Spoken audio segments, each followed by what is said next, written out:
아히멜렉이 다윗을 도와줬다는 사실을 도액이 사울에게 고했습니다. 그 결과 사울은 아히멜렉과 85명의 제사장들을 죽였고 제사장의 성읍인 노업과 노업의 거민들과 어린아이와 가축까지 다 죽여버렸습니다. 그 가운데서 도망 나온 아히멜렉의 아들 아비아달을 보호해주는 다윗의 모습을 보았습니다. 이 말씀을 통해서 우리는 참된 지도자가 어떤 사람인지 살펴봤습니다. 참된 지도자는 사람의 진심을 알아줘야 하고 생명을 소중히 여기며 책임질 줄 알아야 한다고 했습니다. 그런 가운데 그일라에 블레셋이 쳐들어와서 추수한 것을 약탈하고 있다는 소식을 들었습니다. 그래서 다윗은 그일라의 거민을 구하러 갔습니다. 비록 다윗은 도망자의 신세였지만 어려움에 처한 그일라를 기꺼이 도왔습니다. 이 말씀을 통해서 오늘은 이 그일라를 구원하라는 제목으로 우리가 형제를 어떻게 도와야 하는지 말씀을 통해서 살펴보겠습니다. 첫째로 우리가 어려운 상황 가운데 있더라도 도와야 합니다. 3절과 4절입니다. 그러나 다윗의 부하들이 반대하고 나섰다. 우리는 여기 유다에서도 이미 가슴을 졸이며 살고 있는데 우리가 그일라로 출전하여 블레셋 병력과 마주친다면 얼마나 더 위험하겠습니까? 다윗이 주님께 다시 여쭈어보았다. 그런데도 주님께서는 똑같이 대답하셨다. 너는 어서 그일라로 가거라. 내가 블레셋 족속을 너의 손에 넘겨주겠다. 사울이 나라를 다스리는 일은 뒷전으로 하고 다윗을 잡으려고 쫓아다녔습니다. 그 틈을 타서 블레셋은 다시 이스라엘을 약탈하기 시작했습니다. 이번에는 블레셋이 그일라에 올라가서 수수한 곡식을 다 빼앗아갔습니다. 그 소식을 들은 다윗은 하나님께 물었습니다. 그래서 하나님은 가서 블레셋을 치라고 말씀을 하십니다. 그런데 이 다윗의 부하들은 반대를 했습니다. 그 반대는 지극히 당연한 것입니다. 자신들도 지금 어려운 가운데 빠져 숨어 살고 있는데 그일라로 가서 블레셋과 전투를 치른다는 것은 너무나도 무모한 일이기 때문입니다. 그래서 다윗은 하나님께 다시 여쭈어보았습니다. 그래도 여전히 하나님은 가서 그일라를 도우라고 말씀하십니다. 비록 우리가 도울 수 있는 환경이 못 된더라도 형제가 어려움에 처해 있다면 당연히 도와주는 것이 맞습니다. 그것이 바로 하나님의 뜻이라는 것을 우리가 알 수 있습니다. 자주 드리는 말씀이지만 우리의 환경이 도와줄 수 있는 상황이 못 될 때 돕는 것은 참 너무나도 귀한 것입니다. 도와줄 수 있는 상황이 될 때 돕는다고 생각한다면 우리는 평생 도울 수 없는 그런 입장이 될 것입니다. 왜냐하면 우리의 필요는 끝이 없기 때문입니다. 비록 우리가 좀 덜 먹고 덜 쓰더라도 어려움에 처해 있는 사람이 있으면 그 사람부터 먼저 돕는 것이 하나님이 기뻐하시는 일입니다. 특히 영혼을 구원하는 일은 더욱 중요합니다. 그래서 우리 교회도 또 역시 많은 필요가 있지만 전도와 선교하는 그 일에 힘을 써야 하는 겁니다. 알파 사역이나 또 전도 프로그램을 위해서 힘을 써야 하고 또 선교사를 지원하는 일에 또 힘을 아끼지 말아야 한다는 것입니다. 그러므로 우리가 어려운 상황에 있더라도 우리가 도울 수 있는 상황이 아니다고 하더라도 우리는 우리가 도와줄 필요가 있는 사람이 있다면 기꺼이 도와야 한다는 것입니다. 둘째로 하나님의 뜻에 순종하면서 도와야 합니다. 2절과 4절입니다. 그래서 다윗은 주님께 여쭈었다. 내가 출전하여 이 블레셋 사람을 쳐도 되겠습니까? 그러자 주님께서 다윗에게 허락하셨다. 그렇게 하여라. 어서 출전하여 블레셋 족속을 치고 그일라를 구해 주도록 하여라. 4절입니다. 다윗이 주님께 다시 여쭈어보았다. 그런데도 주님께서는 똑같이 대답하셨다. 너는 어서 그일라로 가거라. 내가 블레셋 족속을 너의 손에 넘겨주겠다.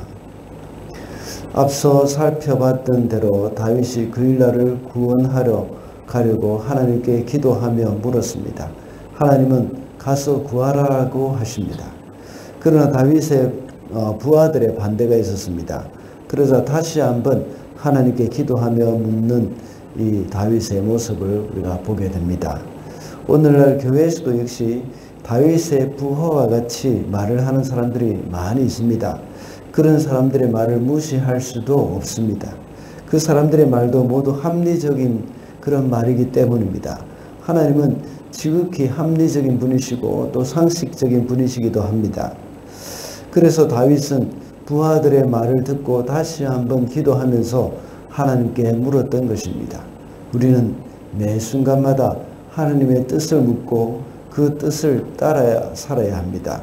왜냐하면 매 순간마다 상황이 다르고 또 사람이 다르기 때문입니다. 그뿐만 아닙니다. 그일라 사람들을 구원해 준 후에도 사울이 다윗을 잡으러 온다는 말을 듣고도 하나님께서 기도하면서 하나님의 뜻을 묻습니다. 이 일은 다윗이 가드로 망명한 일과 아주 대조적인 일이죠. 가드로 망명할 때는 하나님의 뜻을 묻지 않고 자신의 생각대로 갔기 때문에 큰 위기를 겪었던 적이 있습니다. 그 후로 다윗은 하나님의 뜻을 묻고 그 뜻에 순종하면서 살아갔던 것입니다. 우리가 살펴봤던 사무엘상 22장 5절에 보면 자기의 증조 할머니, 우리 어제 본문이었죠. 증조 할머니 룻이 살고 있었던 룻의 친정이었죠. 모압이. 그 모압에서 보호를 받으며 안전하게 있을 수도 있지만 선지자 갓의 말을 듣고 다시 유다 땅으로 돌아왔습니다. 그래서 헤렛 수풀에서 살았죠. 다윗이 이렇게 하나님의 뜻을 물어가면서 하나님의 말씀에 순종하면서 이렇게 살아갔던 것입니다. 앞서 말씀드린 대로 현재 그의 삶은 이 그일라를 구원하러 갈 만한 그런 상황이 아니었지만 하나님의 뜻에 순종하면서 가는 것입니다. 아무리 어려움을 당하는 일이 있어도 하나님의 뜻에 순종하는 것이 가장 안전하다는 것을 우리가 알게 되었습니다. 그래서 우리도 역시 하나님의 뜻에 순종하면서 도와야 한다는 것을 명심해야 하겠습니다. 마지막으로 우리를 배신하는 사람도 도와야 합니다. 12절 말씀입니다. 다윗이 다시 한번 여쭈었다. 그일라 주민이 정말로 나를 나의 부하들과 함께 사울의 손에 넘겨주겠습니까? 주님께서 대답하셨다. 넘겨줄 것이다. 다윗이 그일라에 있다는 말을 사울이 들었습니다. 아마도 그일라 주민이 사울에게 알렸을 것입니다. 왜냐하면 제사장의 땅 모압의 사람들이 다윗을 도왔다는 이유로 모두가 학살을 당했기 때문에 자기들도 역시 그런 일을 당할 수도 있다는 그 두려움이 있었습니다. 그래서 그들은 아마 누군가를 보내서 사울에게 알렸을 것이라고 짐작할 수가 있습니다.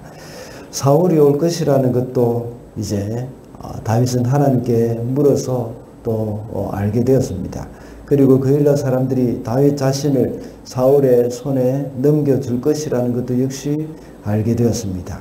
하나님께서는 이미 다윗이 그일라를 도와주더라도 그 주민들은 다윗을 배신할 것임을 이미 알고 계셨습니다.